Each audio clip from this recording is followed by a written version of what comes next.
క్రీస్తు శరీరముగా ఉన్నాము. చదవండి మాట 4-5 వచనంలో. అలాగే అనేకమైన మనము మధ్యభాగంలో క్రీస్తులో ఒక్క శరీరముగా ఉండి, క్రీస్తుకు మనం ఏమై ఉన్నామంట? శరీరమై ఉన్నాము. ఇప్పుడు మరలా ఎఫెసీ పత్రిక పోదాం. ఎఫెసీ పత్రిక 1వ అధ్యాయం 22-23 వచనాలు. సమస్తమును ఆయన పాదముల క్రింద ఉంచినాడు, సంఘమునకు ఆయన శిరస్సు. ఇప్పుడు ఆయన సంఘం ఏమైందంట? ఆయన సంఘం ఆయన శరీరము, ఆ సంఘానికి ఆయన శిరస్సు. ఇప్పుడు యేసుక్రీస్తు శరీరం ఎవరు చెప్పండి? ఇప్పుడు శరీరం ఎవరు?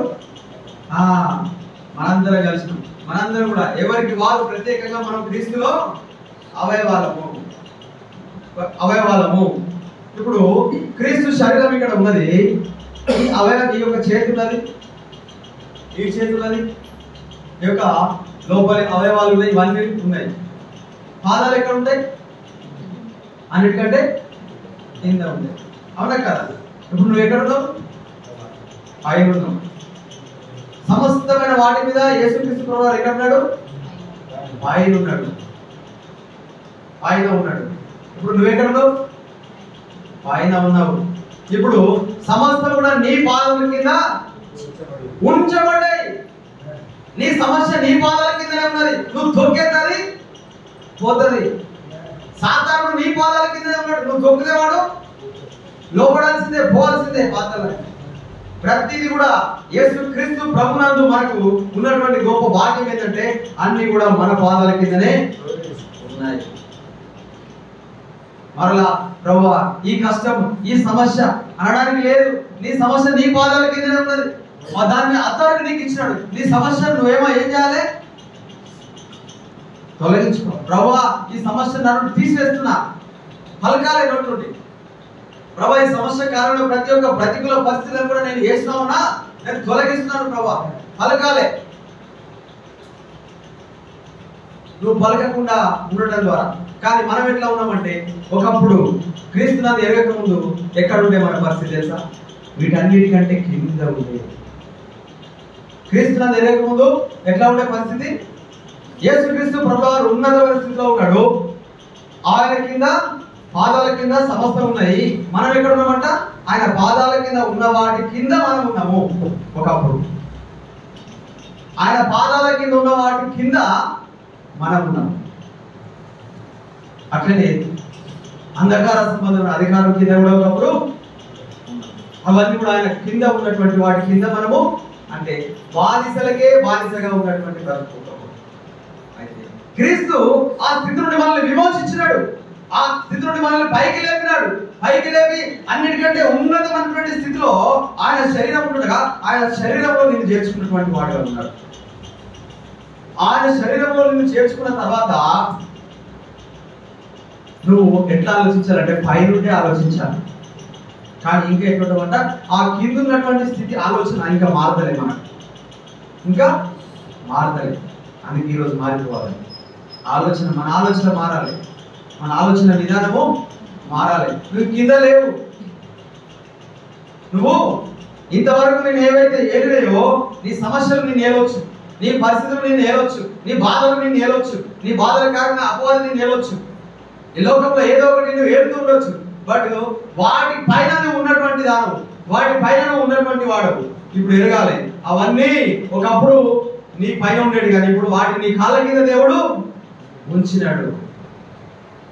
నువ్వు నేను తొలగిస్తున్నా, నేను యేసునామమున ఇవి తొలగిస్తున్నా నేను అని పలకాలి. ఈ రీతిగా పలకడం ద్వారా ఒకప్పుడే ఒక సమయంలో ఏమైతే అని నీ జీవితంలో నుండి తొలగిపోతుంది. నీ జీవితంలో ఉన్నవి తొలగిపోతుంది. ప్రతిరోజు పలకాలి, ప్రతిరోజు పలకాలి, ప్రతిరోజు దీన్ని చేయాలి. ఈ మాటలు పట్టుకొని నువ్వు విశ్వసించాలి.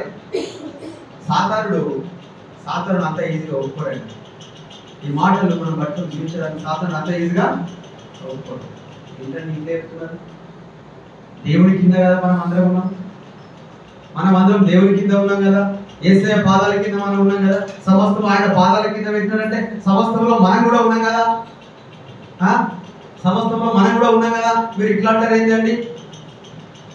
మనం ఆయన పాదాల కింద ఉండాల్సిన వారు. ఇది సాతాను యొక్క ఆలోచన, సాతాను యొక్క ఆలోచన. ప్రియులారా, ఆయన పాదాల కింద పెట్టలే నేను. మిమ్మల్ని దాసులని పిలవకుండా నా స్నేహితులని నేను పిలుస్తున్నాను. ఆయన దాసులు కాదు, మనం ఆయన కుమారులము. కుమారుడు అంటే దాసుడు కాదు, వారసుడు, హక్కుదారుడు, అన్నిటికంటే ఉన్నతమైన స్థితిలో ఉండేటువంటి వాడు కుమారుడు. మనం కుమారులము. అందుకే ఎక్కడ నువ్వు కుమారుడు కాకుండా నువ్వు నలిగిపోతావు అని, పెరిగిపోతావు అని, అపవాదిని ఎక్కడ మోసగిస్తావు అని రోమీయులకు రాసిన పత్రికలో ఆయన అంటాడు. ఆత్మ తానే, పరిశుద్ధాత్ముడు తానే మన ఆత్మతో కూడా ఏం చేస్తున్నట్ట? సాక్ష్యం ఇస్తున్నాడు. ఏమని? నువ్వు కుమారుడవు అని సాక్ష్యం ఇస్తున్నటువంటి వాడు ఉన్నాడు. దీన్ని కొట్టివేయగలరా? సాతానుడి మాటను కొట్టివేయగలరా? సాతాను అంశాన్ని మాటను కొట్టివేయగలరా? విశ్వసించని వారు దీన్ని కొట్టివేయగలరా? విశ్వసించకపోతే నువ్వే నష్టపోతావు ప్రియుడా. బట్ దేవుని వాక్యం అనేది ఎప్పటికీ నశించిపోదు. భూమి ఆకాశం గ్రహించినా కూడా నా మాటలు ఎల్లప్పుడూ నిలుస్తాయి. ఆయన మాటలు పట్టుకున్నటువంటి జీవించేటువంటి వాడు నిరంతరం నిలిచేటువంటి వాడుగా ఉన్నాడు. నీవు మాటలు పట్టుకుని నువ్వు జీవిస్తే నువ్వు నిరంతరం జీవిస్తావు. నిరంతరం వీటి మీద నువ్వు విజయుడు అవుతావు. నువ్వు విజయం పొందాలి. నువ్వు వీటన్నిటికంటే పైన ఉన్నటువంటి వారు. నీ స్థితి నువ్వు తెలుసుకుంటే ఇంకా దేవుడు నీకు ఏ స్థితిలో ఉంచినాడో నువ్వు ఇంకా తెలుసుకుంటావు. మనం ఇంకా ఆ పూర్వపు కిందనే ఉన్నట్టుగా ఆలోచిస్తాం. ఇంకా పూర్వపు ఆలోచనలు, పూర్వపు ఆచరణలు, పూర్వపు తలపులు, పితృపారమైన వ్యర్థ ప్రవర్తనలు మన నుండి ఇంకా పోతలేవు. కాబట్టి మన ఆలోచన ఎట్లా ఉన్నది? వాటి కింద మనము ఉన్నటువంటి మనస్తత్వం, ఆ మనస్తత్వం పోవాలి. పని ఏం కావాలి? నువ్వు నిజంగా రక్షించబడితే, నువ్వు నిజంగా యేసుక్రీస్తునందు నీ పాపలు ఒప్పుకుంటే, ఆయన రక్తం ద్వారా నీ పాపాలు కడుక్కుంటే, ఇప్పుడు నువ్వు ఎక్కడ ఉన్నావంట? సంఘంలో చేర్చబడ్డావు. సంఘం ఆయన శరీరము, అన్ని కూడా ఆయన సంఘం కింద పెట్టినటువంటి వాడుగా ఉన్నాడు. నువ్వు ఆయన శరీరంలో ఉన్నటువంటి వాడు. ఆయన శరీరంలో నువ్వు హెచ్చించబడ్డావు. ఇంకా అంత మాత్రమే కాదు, యేసుక్రీస్తు ప్రభువారు ఎక్కడ ఉన్నాడు? పరలోకమందు దేవుని సింహాసనంలో ఆయన కుడి పార్శ్వమున కూర్చుని ఉన్నాడు. నువ్వు కూడా ఎక్కడున్నావు? ఇప్పుడు పరలోకమందు యేసుక్రీస్తుతో కూడా నువ్వు కూర్చొని ఉన్నావు. పరలోకమందు యేసుక్రీస్తుతో కూడా నువ్వు కూర్చొని ఉన్నావు. ఎఫెసీయులకు రాసిన పత్రిక 2వ అధ్యాయము 7వ వచనం. క్రీస్తు యేసునందు మనలను ఆయనతో కూడా లేపి పరలోకమందు ఇది ఎట్లా సాధ్యమైందండి? నువ్వు పరలోకంలో కూర్చుండబడి ఉన్నావు కదా. ఇదన్నా నమ్ముతావు? కొన్ని నమ్ముతారు, కొన్ని నమ్మరు. కొన్ని నమ్మితే బైబిల్లో ఉన్నదంతా నమ్మాలి. నమ్మకపోతే ఏది నమ్మకం. నీకు కావాల్సిన దాన్ని పట్టుకొని నువ్వు నమ్మి ఇది నాకు నచ్చలేదు అని చెప్పి దీన్ని వదిలేయడము కాదు. ఇలా ఈ వాక్యం పరిశుద్ధ గ్రంథం నుంచి ఒక్క మాట కూడా, ఒక్క అక్షరం కూడా తీసివేయడానికి లేదు, దీంట్లో కలపడానికి లేదు. ఉన్నది ఉన్నట్టుగా చదవాలి, ఉన్నది ఉన్నట్టుగా చెప్పాలి, ఉన్నది ఉన్నట్టుగా నువ్వు నమ్మి తీరాలి. నమ్మకపోతే అది నీకే నష్టం. ప్రియులారా, నమ్మండి అని మనం అనేకులకు చెప్తాం. బట్ నీలో ఉందా నమ్మకం? ఇప్పుడు నువ్వు ఎక్కడున్నావు చెప్పండి? ఎక్కడున్నావు? పరలోకంలో యేసుక్రీస్తు యొక్క సింహాసనంలో నువ్వు కూర్చున్నావు. ఆయన ఎక్కడ కూర్చున్నాడో నువ్వు అక్కడ ఆయనతో కూడా నువ్వు కూర్చున్నావు. ఎట్లా ఇది సాధ్యమైంది? ఆయన శరీరంలో నీవు ఉన్నావు. ఇంకా మొదటి యోహాను పత్రిక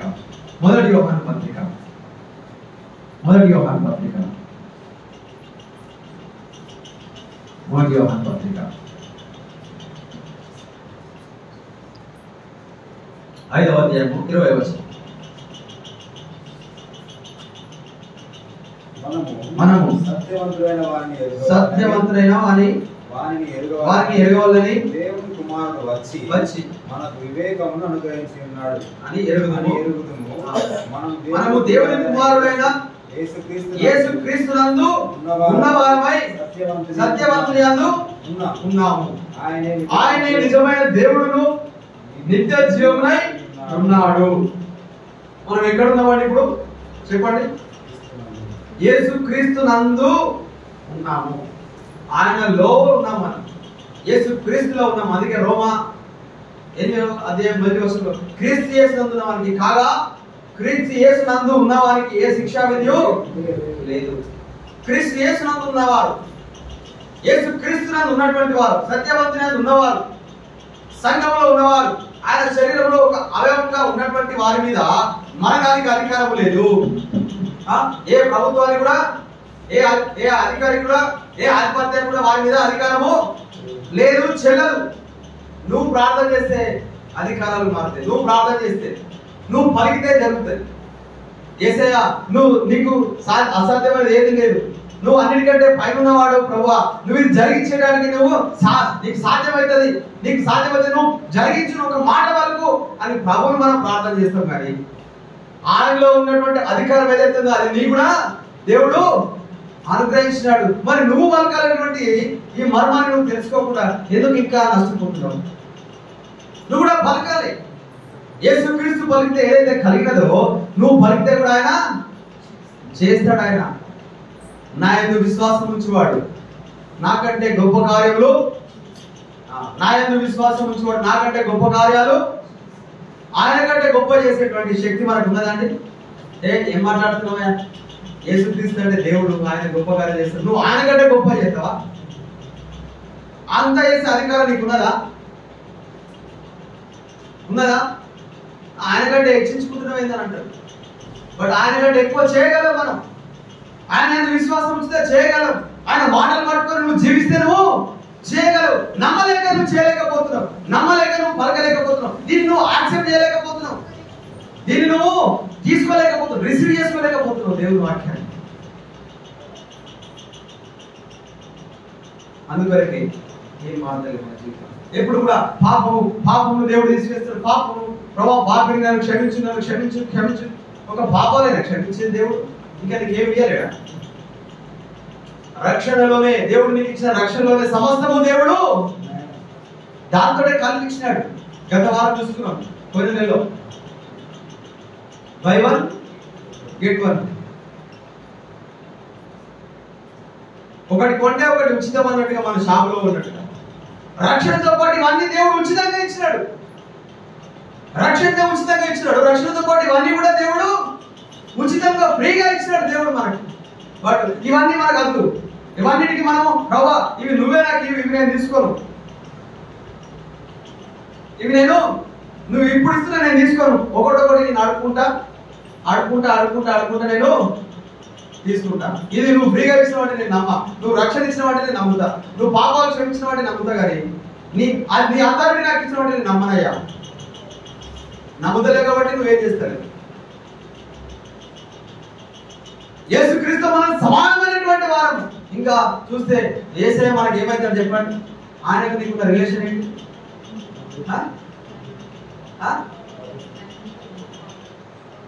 తండ్రి వినబడతలే, కొంచెం గట్టిగా చెప్పండి, తప్పైనా పర్వాలేదు. ఆయన వారసులం. ఇంకా ఆయనకు మనకున్న రిలేషన్ ఏంటి? ఇంకా ఇక్కడ మనం చూసుకున్న దానికి మనకు ఈక్వాలిటీ కావాలి. అనేకమైన ఉన్నాయి ఈక్వాలిటీ. యేసుక్రీస్తు మనకు సహోదరుడు, తోటి వారసులం. యేసుక్రీస్తు మనకి ఎవరు? సహోదరుడు. ఆయన ఇది జీర్ణించుకోలేదు. ఎట్లా సహోదరులం అవుతామండి? ఎట్లా సహోదరు? ఆయన దేవుడయ్యా, ఆయనతో మనకు సహోదరత్వము ఎట్లా జరుగుతుంది అంటే రోమీయులకు రాసిన పత్రిక తీయండి చూద్దాం. యేసుక్రీస్తు మనకు సమానమైనటువంటి అథారిటీ, హక్కులు దేవుడు ఆయన కృప చేత మనకు కలుగజేసిన వాడుగా ఉన్నాడు. అయినా కూడా మనం దాన్ని పొందుకోలేకపోతున్నాం. ఇంకా రోమీయులకు రాసిన పత్రిక 8వ అధ్యాయం 29వ వచనం.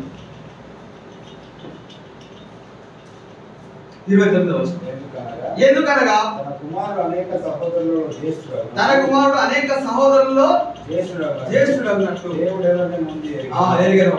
వారు తన కుమారుడితో సారూప్యం గల అవుటకు వారిని ముందుగా నిర్ణయించారు. చాలు. ఈ నిర్ణయించిన వారు ఎవరంట? మనమే. నిర్ణయించిన వారిని పిలిచినాడు, పిలిచిన వారిని నీతిమంతులుగా తీర్చినాడు, ఎవరు నీతిమంతులుగా తీర్చిన వారిని మహిమ పరచినాడు. ఎవరండి మీరు? ఎవరు మీరు? ఎవరు మీరు? నేనే, నువ్వే. అనేక సహోదరులలో ఆయన కుమారుడు ఏం కావాలి? జ్యేష్ఠుడు కావాలి. మిగతా వాళ్ళందరూ ఏం కావాలి? ఆయన కుమారుడితో సారూప్యం గలవారా కావాలి. ఆయనతో పాటు సహోదరత్వంలో వీరు ఉండాలి. ఇది దేవుని యొక్క చిత్తం. ఆయన దేవుడే, బట్ దేవుడుగా ఆయన నీకంటే గొప్పగా హెచ్చించుకొని ఏదో దాసుగా ఉండమని చెప్తారే. ఆయన నీకు ఒక సహోదరుడుగా, నీ తల్లిగా, నీ తండ్రిగా, ఆయనకున్నటువంటి సమస్తాన్ని దేవుడు నీకు అనుగ్రహించినటువంటి వాడుగా ఉన్నాడు. తండ్రి ఆయనే, తల్లి ఆయనే, సహోదరుడు ఆయనే, ప్రియుడు ఆయనే, నిన్ను సూచించిన వాడు నీకు భర్త అయి ఉన్నాడు. మరి నీ స్నేహితుడు కూడా ఆయనే. ఎవ్రీ రిలేషన్ యేసుక్రీస్తే. ఏంటంటే ఆయన నీకున్న రిలేషన్ అంటే ప్రతి రిలేషన్ ఆయనతో మనం కలిగి ఉంటాం. ఆయనకు నీకున్న రిలేషన్ ఇప్పుడు మన జరిగిన లేఖన భాగం బట్టి ఈక్వాలిటీ, సమానత్వం.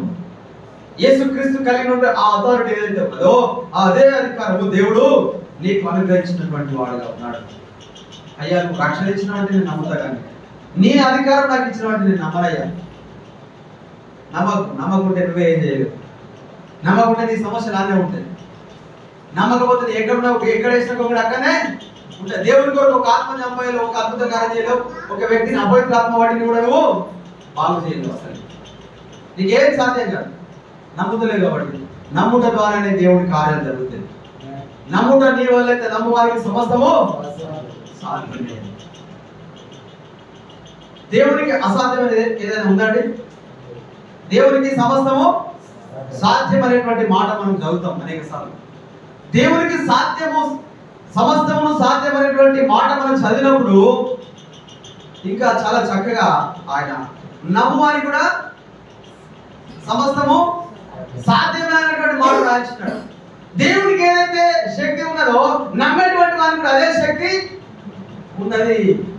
దేవుడు ఏదైతే చేయగలుగుతాడో నమ్మేవాడు కూడా అది దేవుడితో సమానంగా చేయగలుగుతాడు. అందుకే నా యందు విశ్వాసం ఉంచుకోవడం నాకంటే గొప్ప కార్యాలు చేస్తాడు. కాబట్టి ప్రియులారా, మనల్ని ఆయన ఎక్కడ పెట్టినాడు తెలుసా? ఆయనతో ఈక్వల్. ఆయన శరీరంలో నీ ఒక అవయవంగా పెట్టినాడు. ఆయన శరీరంలో నీ ఉన్నప్పుడు నీ సమస్యలు ఎక్కడ ఉన్నాయి? ఇప్పుడు నీ పాదాల కింద ఉన్నాయి. ఆయన శరీరంలో ఆయన ప్లేస్ ఏంటి చెప్పండి? శిరస్సే ఆయన ప్లేస్. మిగతాదంతా నువ్వు నేనే. మిగతాదంతా మనందరం కలిపి శరీరం అన్నట్టుగా మిగతాదంతా నువ్వు నేనే. ఇప్పుడు నువ్వు మోకాలు అనుకో, నీ ప్రదేశం మోకాలు అనుకో. మోకాల కింద ఏముంటది? కాలు ఉంటుంది. అవన్నీ ఎక్కడ ఉన్నాయి? కాళ్ళ కింద ఉన్నాయి. కాళ్ళ కింద ఉంటే నీ కింద ఉన్నట్టు కదా. అది ఆయన ప్లేస్ ఓన్లీ శిరస్సే. మిగతాదంతా మనమే, నువ్వు నేనే. కాబట్టి మనందరూ కూడా దేవుడు ఆయన శరీరంలో అవయవాలుగా చేసినాడు. ఆయన శరీరంలో ఉన్నతమైనటువంటి స్థితిలో దేవుడు నిన్ను నన్ను పెట్టినాడు. ఇప్పుడు నీ సమస్యలు ఎక్కడ ఉన్నాయి?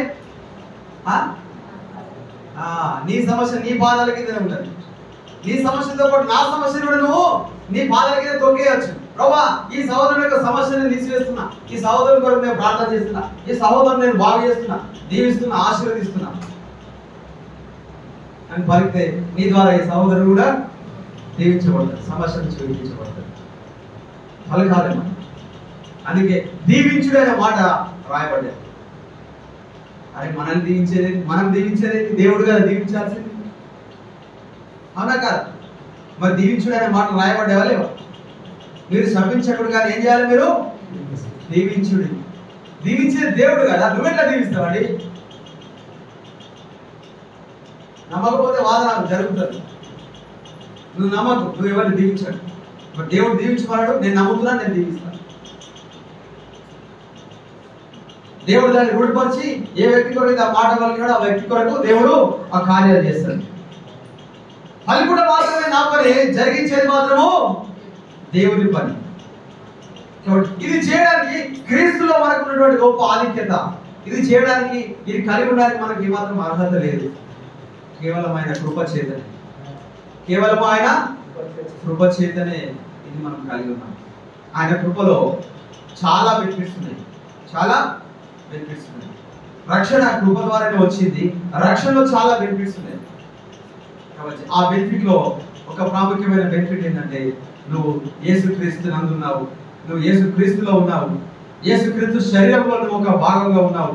కాబట్టి యేసుక్రీస్తు సమస్తమైన వాటిపైన ఎట్లయితే అధికారిగా ఉన్నాడో, నువ్వు కూడా సమస్తమైన వాటిపైన నువ్వు కూడా అధికారివే. ఇది నువ్వు నమ్మి పొందుకొని రిసీవ్ చేసుకుంటే ఆరోగ్యం నువ్వు పలికినట్లయితే దేవుడు నీ జీవితంలో అద్భుత కార్యాలు చేస్తాడు. అద్భుతంగా నీ జీవితం మారిపోతుంది. కాబట్టి ఇరుడా, ఇంతకాలం నువ్వు ఈ మాటలు నమ్మకపోతే నువ్వు నష్టపోయినావు. కాబట్టి ఇప్పుడైనా నువ్వు నమ్ము. ప్రభా, నేను ఇంతవరకు కూడా ఈ మాటలు నేను నమ్మలేదు, నేను నష్టపోయినా, నన్ను క్షమించు ప్రభా, ఇక నుండి నేను దీన్ని పట్టుకొని నేను జీవిస్తా, నాకు సహాయం చేయి ప్రభా అని చెప్పి మనం ప్రభుని అడగాలి, ఒప్పుకోవాలి. ఇది పాపం కాదు కదా. అర్థమైందా? ఒప్పుకోవాలంటే ఏంటో అర్థమైంది. ఇప్పుడు ఒప్పుకోవాలంటే ఏంటో అర్థమైందా? పాపంనే కాదు ఒప్పుకోవడం, ఆయన మనసు ఏదో అర్థం చేసుకోలేక మనం నష్టంలో ఉంటున్నాం, మనం కష్టాలలో ఉంటున్నాం. ఆయన కూడా అయ్యో వీళ్ళకి నేను ఇచ్చినా కానీ, ఒక 10 లక్షల చెక్ ఇచ్చిన కానీ నా సహోదరుడు 50,000 కొరకు చుట్టూ తిరుగుతున్నాడు. ఇంట్లో ఉన్న చెక్ తీసుకుపోయి మార్చుకుంటే 10 లక్షలు వస్తాయి కదా. ఇంట్లో నేను ఆయనకి ఇచ్చిన చెక్కును తీసుకోకుండా పక్కన వాళ్ళని 50,000 అంటున్నాడు, వీళ్ళని 10,000 అంటున్నాడు. అయ్యో అని తండ్రి కూడా బాధపడుతున్నాడు. ఆయనకు బాధనే, ఆయన మనసు ఏదో తెలుసుకోలేక, ఆయన ఇచ్చింది ఏదో తెలుసుకోలేక మనం కూడా బాధపడుతున్నాం. ఇది కన్ఫెషన్. ఒప్పుకోవాలి, ప్రభా నేను ఈ స్థితిలో నేను ఆత్మీయంగా నేను మునిగిపోయినా, నష్టపోయినా, తద్వారా నేను ఎంతగానో కోల్పోయినా. ప్రభా, నువ్వు సమస్తాన్ని నా చేతిలో పెట్టుకున్నావు, సమస్తాన్ని నాకు ఇచ్చినావు, క్రీస్తునందు నన్ను ఉంచినావు. ఆయన శరీరంలో ఒక అవయవంగా నేను ఉన్నా, ఆయనతో ఉన్నటువంటి ఈక్వాలిటీ నాకు ఉన్నది, ఆయనకు ఉన్నటువంటి అధికారం కూడా నాకు ఇచ్చినావు. సమస్తాన్ని ఆయన పాదాల కింద ఉంచినట్టు కూడా నా పాదాల కింద ఉంచినావు ప్రభా. కానీ నేను తెలుసుకోలేకపోయినా, నన్ను క్షమించి ఇప్పటి నుండి నేను దీన్ని కలిగి ఉంటాను ప్రభా. ఈ అధికారం నేను కలిగి ఉండి జీవిస్తాను, ఈ అధికారంతో నేను పలుకుతా, ఈ అధికారంతో నేను ప్రార్థన చేస్తా, ఈ అధికారంతో సమస్యలు నేను తొలగిపోవాలి, నేను పలుకుతా, ప్రార్థన చేస్తా ప్రభా. నేను పలికేటువంటి ప్రతి మాటను ఇప్పటి నుండి నువ్వు రూఢిపరచు, దాన్ని నువ్వు నెరవేర్చి జరిగించు ప్రభా అని చెప్పి మన ప్రభువుని అడగాలి. కాబట్టి ఈ అధికారము మనం కలిగి ఉండాలి. అయితే ఈ అధికారము ఎవరు కలిగి ఉంటారు? ఎక్కడ ఉండాలి? నువ్వు ఈ అధికారం నువ్వు కావాలంటే ఇది విశ్వసించాలి. ఈ అధికారం నీకు కావాలంటే నువ్వు ఎక్కడ ఉండాలి? క్రీస్తులో ఉండాలి, సంఘంలో చేర్చబడాలి, ఆయన రక్తం చేత నువ్వు అడగబడాలి. అందుకే యోహాను సువార్త 15వ అధ్యాయంలో నా యందు మీరు నిలిచి ఉండాలి. ఏమంటాడు ఆయన? నా యందు మీరు నిలిచి ఉండాలి, నాకు వేరుగా ఉండి మీరేమీ చేయలేదు. ఇది మనం చేయాలంటే మనం ఎవరిలో ఉండాలి? క్రీస్తులో ఉండాలి, క్రీస్తులో ఉండాలి. క్రీస్తులో లేకుండా నేను ఇది వలుకుతా, ఏ సాతానా పో అంటే అది ఏం చేస్తుంది తెలుసా? ఏం చేసింది? అపోస్తుల కార్యంలో నేను పౌలు దేవుడో ఎరుగుదును, యేసుక్రీస్తు దేవుడో ఎరుగుదును, మీరెవరు కొత్తగా ఉన్నారని చెప్పి వాళ్ళు ఇద్దరిని లోపలిస్తున్నారు. బట్టలు కూడా తీసి మరి వీధుల కొండ గురించి కొట్టి, ఎందుకంట అరే నువ్వు నా కింద ఉన్నోడు, నాకు చెప్తున్నావు. నువ్వు క్రీస్తులో లేకపోతే ఎక్కడ ఉంటాం? క్రీస్తులో లేకపోతే ఎక్కడ ఉంటాం? కింద ఉంటాం. ఇక్కడ రాయబడే ప్రతి దాని కింద మనము ఉంటాం. ఒకప్పుడు ఉంటివి, దేవుడు మనల్ని హెచ్చించినాడు. ఇంకా కూడా ఆ స్థితి నువ్వు కోల్పోతే మళ్ళీ క్రీస్తులోకి రా. ఇంకెవరైనా కొత్తగా ఈ వాక్యాన్ని వింటున్నట్లయితే ఇప్పుడే నువ్వు మారు మనసు పొందు, క్రీస్తులోకి రా. క్రీస్తులోకి రాకపోతే నువ్వు ఎక్కడ ఉంటావంట? వీటన్నిటికంటే కింద ఉంటావు, సాతాను అధికారం కింద ఉంటావు. అరే నా కింద ఉన్నాడు నాకు చెప్తావా? ఇప్పుడు ఎవరైనా నీ కింద పని చేసినట్టు ఉన్నాడు అనుకో, నువ్వు యజమానివి, నువ్వు వానికి జీతం ఇస్తున్నావు, నీ కింద ఒకడు ఉన్నాడు అనుకో, వాడు నీకు చెప్పినట్టు ఇటు పోతున్నావు, ఇటు కాదు నేను గడు పోవాలి అన్నాడు అన్నావు అనుకో, ఏం చెప్తావు? అరే నా ఇష్టం, నువ్వు కూడా నాకు చెప్పడానికి నువ్వు ఎక్కువ తక్కువ మాట్లాడు, అరే నాకు దెబ్బలు కొట్టు, ఇంకో పనులు చెప్పి ఏం చేద్దావు? కొట్టిస్తావా లేదా? కొట్టేయకుండా తింటున్నా తింటావు, బెదిరించుకుంటా బెదిరిస్తావు, గర్దిస్తావు. సో అది జరుగుతుంది జీవితం.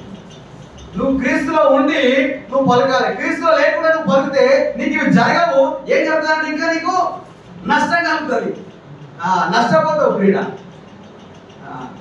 ఎట్లా పడితే అట్లా ఉండి నేను పలుకుతా, ఎట్లా పడితే ఉండి నేను చేస్తానడానికి లేదు. మళ్ళీ వీళ్ళు నువ్వు క్రీస్తులో ఉండి చేయాలి. క్రీస్తుకు వేరుగా ఉండి చేయడం కాదు, క్రీస్తులో ఉండి చేయాలి. క్రీస్తులో ఉండి చేయడం అంటే ద్రాక్షవల్లిలో తీగ నిలిచి ఉన్నట్టుగా మనం ఆయనలో నిలిచి ఉండాలి. ఆయనలో నిలిచి ఉండుట అంటే క్రీస్తులో ఏ జీవం అయితే ఉన్నదో మనలో ఏముండాలి? ఆ జీవం ఉండాలి. జీవం అంటే జీవము దేని కలిగి ఉంటుంది? చెప్పాలా? చూసుకుందాం. జీవం దేని కలిగి ఉంటుంది? దేవుని స్వభావం. మనుషులు 4 ఉంటాయి. ఒకటి శరీరం, రెండోది శరీరానికి ప్రాణం, మూడోది ఆత్మ, మరి ఆత్మకు జీవం. ఒకప్పుడు ఈ జీవం లేదు మనకు. జీవం అపరాధం చేత మనం ఏమైనామాట చర్చిస్తుంది. మనకు 3 ఉండే. ఈ జీవం ఆదాముకు ఉండే, కోల్పోయినాడు ఆ జీవాన్ని. ఆయన నువ్వు చచ్చేదానికి వెంటనే నేర్చిపోయినా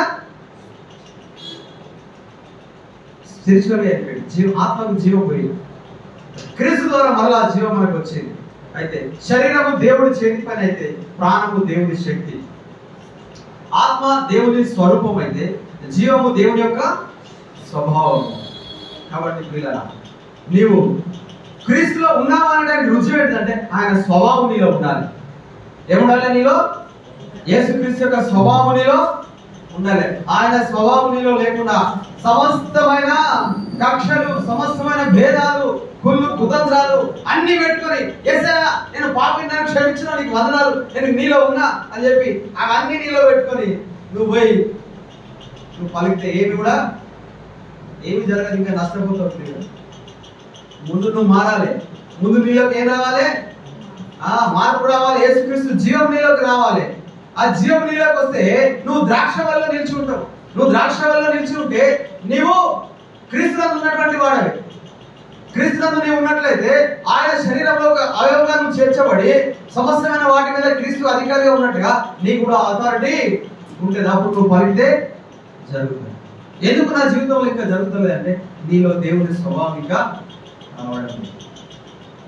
దేవుని స్వభావిక నీ పాపాలు క్షమించబడ్డాయి కానీ నీ స్వభావం అనేది మారుతుంది. స్వభావం అనేది చేంజ్ అవుతుంది. స్వభావం అందుకే యేసుక్రీస్తు స్వారూప్యం. ఆయన స్వభావం ఏ రీతిగా అయితే ఆయన నడిచినాడు, ఏ రీతిగా అయితే మాట్లాడినాడు, ఏ రీతిగా అయితే ప్రేమించినాడు, ఏ రీతిగా అయితే ఆయన దయ చూపించినాడు అది నీలో ఉండాలి. ఏ రీతిగా అయితే కపటం లేకుండా ఉన్నాడు అది నీలో ఉండాలి. ఏ రీతిగా అయితే భేదాభిప్రాయం లేకుండా జీవించినాడో అలాంటి భేదాలు లేకుండా నువ్వు ఉండాలి.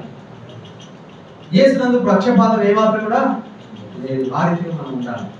ఒక మాట ఉంటుంది, క్రీస్తునందు మనం ఇప్పుడైతే మనం ఎట్లా ఉండాలంట? అద్దంలో చూసినట్టు ఉండాలి. ఇప్పుడైతే అద్దంలో చూసినట్టుగా ఉంటాము.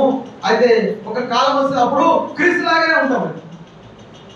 ఇవాళ ఏం చూస్తే క్రీస్తుని చూసినట్టే, నన్ను చూస్తే క్రీస్తుని చూసినట్టే డైరెక్ట్ గా. బట్ ఇప్పుడు ఎట్లా ఉన్నామంట? యేసుక్రీస్తు ప్రభు అద్దం కూడా నిలబడితే ఎవరు రూపం కనబడుతుంది? ఆయనకు ఆయన రూపం కనబడుతుంది. నిన్ను చూస్తే మనలో ఆయన రూపం కనబడాలి. అది ఆయనలాగా మారాలంటే, నీ స్వభావం ఆయనలాగా మారాలంటే అట్లా. నేను అద్దం కూడా నిలబడ్డా, అద్దంలో ఉన్నది ఎవరు? నా రూపమే. అట్లే యేసుక్రీస్తు నన్ను చూసినప్పుడు ఆయనకి ఏం కనబడాలి? ఆయన రూపం నాలో ఆయనకు కనబడాలి. అరే నాలాగే ఉన్నాడు, నాలాగే ప్రేమిస్తున్నాడు, నాలాగే స్వభావం ఉంది, నాలాగే మంచితనం ఉంది, నాలాగే ఉన్నాడు, నా అధికారం ఇదికే, నా అధికారము ఇగో ఇద్దరికే కదా. అది అట్లా జీవించాలి. అట్లా ఉన్నప్పుడు ఆయన అధికారం అంతా మనకి నువ్వు సమస్యతో నువ్వు పలికితే వెళ్ళిపోతుంది. నువ్వు నీ అప్పులు కూడా పలికితే అవి తీర్చబడిపోతాయి. సాతాను కూడా నీ దరిదాపుల్లో కూడా రాడు. సాతాను కూడా ఏ సాతాను పో అంటే వాడు వెళ్ళిపోతాడు.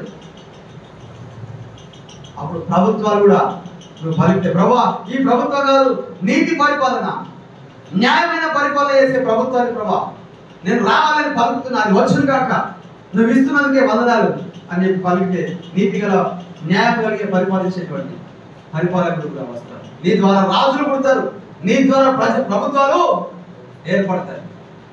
దేవుడి ద్వారా ఏదైతే ప్రభుత్వాలు ఏర్పడతాయో నీ ద్వారా కూడా అదే అథారిటీ, నీకు ఈక్వాలిటీ అధికారం. దేవుడు ఏదైతే అధికారం కలిగి ఉన్నాడో అదే అధికారము నీకు. దేవుడు ఏది ఆధిపత్యం అది కలిగి ఉన్నాడో అదే ఆధిపత్యం నీకు.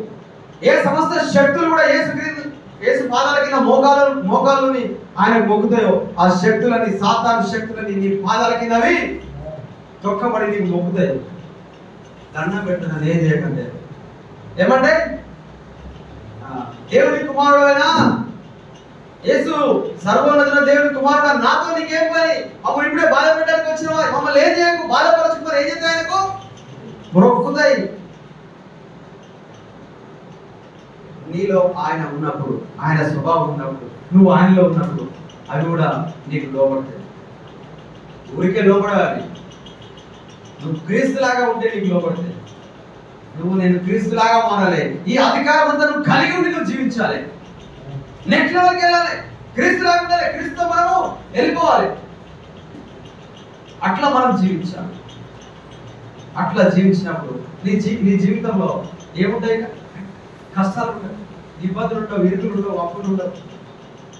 ఆ ఒకటి అన్ని కూడా వెళ్ళిపోతాయి. బట్ ఒకటి ఉంటే ఏముంటాయంట? క్రీస్తు కొరకు శ్రమలు ఉంటాయి. శ్రమలు, క్రీస్తు శ్రమ పడ్డాడు, మనం కూడా క్రీస్తు కొరకు శ్రమ అనుభవిస్తాం. శ్రమలు వేరు, నువ్వు అప్పులతో ఉండే కష్టాలు. శ్రమలు వేరు, కష్టాలు వేరు. సంఘములకు శ్రమలు ప్రారంభం నుండే ఉన్నవి. శ్రమలు అంటే నువ్వు క్రీస్తును అంగీకరించినావు కదా, నువ్వు అంగీకరించినావు, నిన్ను కుల బహిష్కరణ చేస్తావు, ఇదొక శ్రమ. నీకు ఉద్యోగం ఇవ్వవు, ఇదొక శ్రమ. లేకపోతే నీకు ఏమైనా ప్రాబ్లం వస్తే మేము ఇంటికి రాము, ఇదొక శ్రమ. సంఘం నుంచి బహిష్కరణ, ఇదొక శ్రమ. ఈ శ్రమలు రాబోయే దినాల్లో ఇంకా కఠినమైన శ్రమలు వస్తాయి. రాబోయే దినాల్లో కఠినమైన శ్రమలు వస్తాయి. ఆ శ్రమలు ఏంటి తెలుసా? 666 ముద్ర ఎవరిది ఉండదో వారికి క్రయ విక్రయానికి అధికారం కూడా ఉండదు. ఆయన ముద్ర వేయించుకోలేడా? ఇమ్మీడియట్గా నీకు షాపులో నీకు వస్తువులు కూడా అమ్మరు. అయ్యా నాకు డబ్బులు లేదు, బంగారం నేను కుదబెట్టుకుంటా, లేకపోతే బంగారం అమ్ముకుంటాను, నీ బంగారం కూడా ఎవడు గట్టిగా మారేసేది. కాబట్టి ఇవి శ్రమలు. క్రీస్తు కొరకు మనం ఏం కావాలి? ప్రాణం పెట్టేట్టుగా మనము సిద్ధపడాలి. శ్రమలు వేరు, కష్టాలు. కాబట్టి శ్రమల కాలంలో నేను క్రీస్తు కొరకు నేను ప్రాణం పెట్టాను అని నువ్వు అనుకుంటే ఆ ప్రాణాన్ని పోగొట్టుకుంటావు.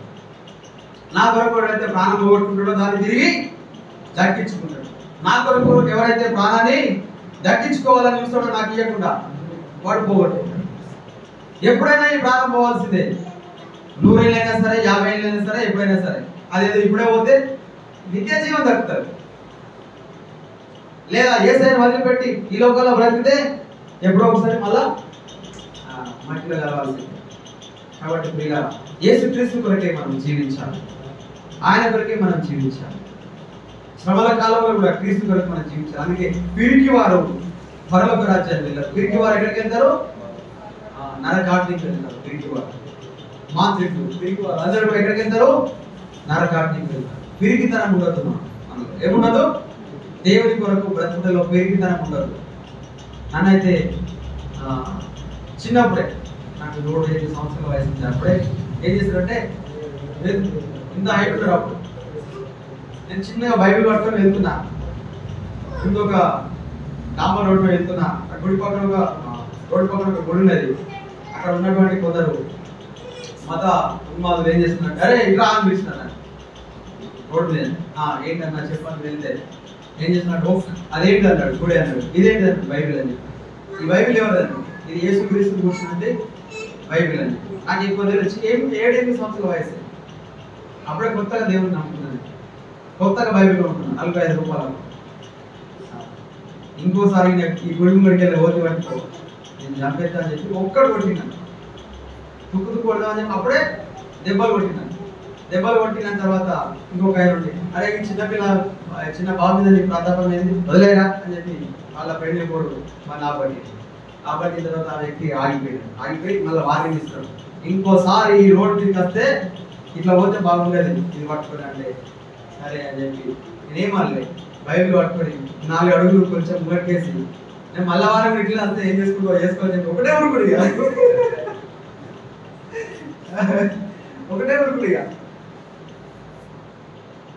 పిరిగితనం ఉండదు మనలో. దేవుడి కొరకు పిరిగితనం ఉండదు. పిరికి వారు దేవుడి రాజ్యాన్ని వెళ్ళరు. కాబట్టి ప్రియులారా, మనలో ఎట్లా ఉండాలంటే యేసుక్రీస్తు స్వభావం ఉండాలి. ఆయన పిలాతు దగ్గర ఉన్నప్పుడు నీ ప్రాణాన్ని రక్షించడానికి నాకు అధికారం ఉంది, ఒక మాట నాకు చెప్పమంటే ఆయన ఏమన్నాడు? నా ప్రాణం నీ చేతిలో లేదు, పై నుండి నీకు అనుగ్రహించబడితే నీకు అధికారం ఉంటుంది, నీకు అధికారం లేదంటాడు. కాబట్టి మన ప్రాణం మీద కూడా ఈ లోకంలో ఎవరికి అధికారము? దేవుడు ఇస్తే తప్ప ఎవరికి అధికారం లేదు. ప్రియులారా, ఎవడు కూడా నీ ప్రాణాన్ని తీసివేయలేడు. దేవుడు అనుమతిస్తే, దేవుడిగా నా కుమారుడు రా పైకి అంటేనే అప్పుడే ఈ భూమి మీద నీ ప్రాణం అనేది పోతుంది. అప్పటి వరకు ఎవడు కూడా నీ ప్రాణాన్ని తీసివేయలేడు. ఇక మనం ఎందుకు భయపడాలి? నా ప్రాణం దేవుడి చేతిలో ఉంది, నేను వీళ్ళకి ఎందుకు భయపడాలి? ఎవడో వచ్చి నేను చంపుతానంటే నేను ఎందుకు భయపడాలి? నువ్వు చంపుతానా? నువ్వు చంపలేవు. నువ్వు యేసు ప్రభు ఎంతకాలం వాళ్ళ ముంగడ తిరిగి ఎంతో మంది చంపడానికి ప్రయత్నం చేస్తారు. ఎట్లా మన ప్లాన్ అంటే ఎట్లా జరిగిపోతున్నాయి, ఎట్లా అయితే తప్పించుకుంటున్నాడు. ఇదిగో లోకమాన వెంట వెళ్తుంది. అనేక మంది చాలాసార్లు ఏమన్నారు? అయోమయ పరిస్థితిలో ఉంటారు. ఎందుకు మనం ఏం చేయలేకపోతున్నాం? యేసు ప్రభు చంపాలనుకుంటున్నాం కానీ మన ప్లాన్లన్నీ వ్యర్థమవుతున్నాయి. ఎన్నో ప్లాన్లు వేస్తారు. ఏమైనా చేస్తారు ఎప్పుడైనా? ఎవరైనా చేయలేదు. తండ్రి సమయం వచ్చింది, ఆయన ప్రాణం పెట్టడానికి రెడీగా ఉన్నాడు. ఆయన తనంతట తాను ప్రాణం పెట్టాలని వెళ్ళినప్పుడే వాళ్ళు ప్రాణం తీసుకున్నారు. అంతవరకు ఎవరు కూడా ఆయన ప్రాణాన్ని ముట్టలే, అధికారం లేదు. కాబట్టి నీ ప్రాణం మీద కూడా ఎవరికి అధికారం ఉంటుంది? దేవునికే తప్ప. నీ ప్రాణం మీద దేవునికి అధికారం ఉంటుంది. రెండోది నీకే అధికారం ఉంటుంది. ఏలియా కూడా దేవా నా ప్రాణాన్ని తీసుకోవాలంటేనే దేవుడు తీసుకున్నాడు. ఆయన మరణాన్ని అలో చేసినాడు ఏలియా, అవునా కదా? కొంత సమయం ఇచ్చి నీకు బదులుగా ఎలీషా సిద్ధపరచాడంటే మరణం కూడా నువ్వు చెప్తేనే వస్తుంది నీ జీవితంలో. అది శారీరక మరణమే, మరలా శాశ్వత మరణము కాదు. శారీరకంగా దాన్ని మనము మరణం అంటే కానీ ఆత్మరీతి అది నిద్ర. కాబట్టి పిల్లరా, ఎవడు కూడా నిన్ను ముట్టలేనట్టు అధికారం నీకుంది. నీ ప్రాణాన్ని కూడా ముట్టే అధికారం ఎవరికి లేదు. నీ ప్రాణం కూడా నీ చేతిలో ఉంది, దేవుడి చేతిలో ఉంది. కాబట్టి మనం దేనికి భయపడాలి? మనం దేనికి కలవరపడాలి? దేనికి కలవరపడలేదు, దేనికి భయపడలేదు. పిల్లరా, ఈ అథారిటీ కలిగి ఉండి మనం జీవించాలి. ఈ అధికారం కలిగి మనం పలకాలి. ఈ అధికారం కలిగి మనము జీవించాలి. ఈ అధికారం కలిగి మనం జీవించాలంటే మనలో ఏముండాలి? క్రీస్తు స్వభావం మనలో ఉండాలి, మనం ఆయనలో ఉండాలి, ఆయన జీవం మనలో ఉండాలి, ఆయన స్వభావం కలిగి మనము జీవించాలి. తద్వారా ఇది ఏమైతే మనకు కలిగి ఉంటాం, ఇది మనం పొందుకుంటాం. ఇది ఆల్రెడీ దేవుడు ఇచ్చేసినాడు కానీ పొందుకోలేకపోతున్నాం. అందుకే దేవుడు లోకం ఎంతో ప్రేమించాడు. ఏ భేదం లేదు, అందరూ పాపం చేసి దేవుడు అనుగ్రహించిన మహిమను పొందుకోలేకపోతున్నాం. ఆయన ఆల్రెడీ ఇచ్చేసినాడు, బట్ మనం ఏం చేస్తున్నాం? దాన్ని పొందుకోలేకపోతున్నాం. ఇంకా కూడా ఈ లోక సంబంధమైనటువంటి ఇవే ముచ్చట్లు, ఈ లోక సంబంధమైనటువంటి ఇవే ఆలోచనలు. ఎక్కడైతే గత జీవితం ఉన్నదో ఆ గత జీవితాన్ని నువ్వు విడిచిపెట్టి వచ్చినావు, మళ్ళీ అవే ఆలోచనలు, మళ్ళీ అవే తలంపులు. ఒకప్పుడు అపవాది కాళ్ళ కింద ఉండుంటివి, బట్ దేవుడు నేను అక్కడి నుండి తీసి వాడిని నీ కాళ్ళ కింద తొక్కేసినాడు. కానీ మళ్ళీ నీ ఆలోచన ఎట్లుంది? నేను వాని కాళ్ళ కిందనే ఉన్నా, నేను వాని కాళ్ళ కిందనే ఉన్నా. నీ ఆలోచన అట్లా ఉంది కాబట్టి వాడు ఇంకా నేను ఏం చేస్తాడు? వాడు ఏళ్తాడు, ఇంకా ఏళ్తాడు. నువ్వు వారి కాళ్ళ కింద ఉన్నా నువ్వు ఒప్పుకుంటున్నావు కాబట్టి రైట్ కరెక్ట్, నువ్వు కరెక్ట్ చెప్తున్నావు. నువ్వు నా కాళ్ళ కింద ఉన్నా నువ్వు కరెక్ట్ చెప్తున్నావు. నీలాంటి నాకు కావాలి. చదువు ఇక నేను చెప్పింది నువ్వు చెయ్యి. నువ్వు మందిరానికో ప్రార్థన చేయు, మళ్ళారా నాతో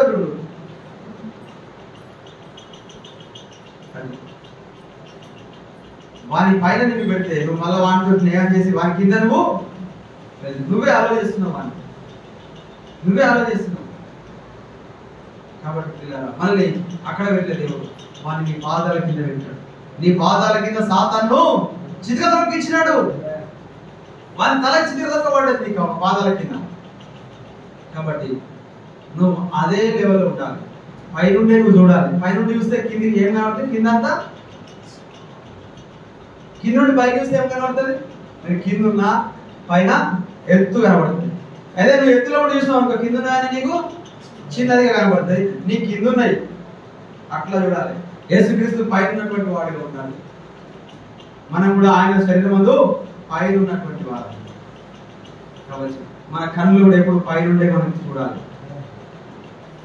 కాబట్టి ఇప్పటి నుంచి ఏం చేయాలి?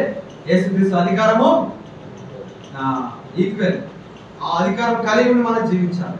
దేవా ఇప్పటి నుండి నీ అధికారం నేను పొందుకుంటాను. ఇంతవరకు నేను ఈ అధికారాన్ని నేను తీసుకోలేను, పొందుకోలేను. ఇప్పుడు నేను పొందుకుంటున్నాను బాబా, ఈ అధికారం నాకు నేను దీన్ని పట్టుకొని నేను జీవిస్తాను. నువ్వు ఎప్పుడో ఇచ్చినావు కానీ నేను పొందుకోలేదు. బట్ ఇప్పుడు నేను పొందుకుంటున్నాను అయ్యా. ఈ మాటలు నేను నమ్ముతున్నాను, ఈ మాటలు నేను రిసీవ్ చేసుకుంటున్నాను. వీటిని బట్టి నేను నీ అధికారం కలిగి జీవిస్తాను. నన్ను నీలో పెట్టినావు అని మనం ఒప్పుకోవాలి. ఆ రీతి మనం జీవించాలి. ఒకవేళ ఆయనలో లేకపోతే ప్రభా నీలో నేను లేను, నేను నష్టపోయినా, నీలో నేను నష్టపోయినా, నీ స్వభావం నాకు నేను కలిగి ఉండి జీవించలేకపోయినా నన్ను క్షమించు. సో నీ స్వభావం కలిగి జీవించేటువంటి కృప నాకు అనుగ్రహించి నన్ను క్షమించి నీలో నన్ను చేర్చుకొని నీ రక్తంతో నన్ను కడుగు ప్రభా అని చెప్పి అడగాలి. ఆ రీతి ఒప్పుకొని మనం ఆత్మీయంగా అంతకంతా కూడా వర్ధిల్లుతూ మన జీవితం దయచేసి దేవుడి మాటలు దీవించిన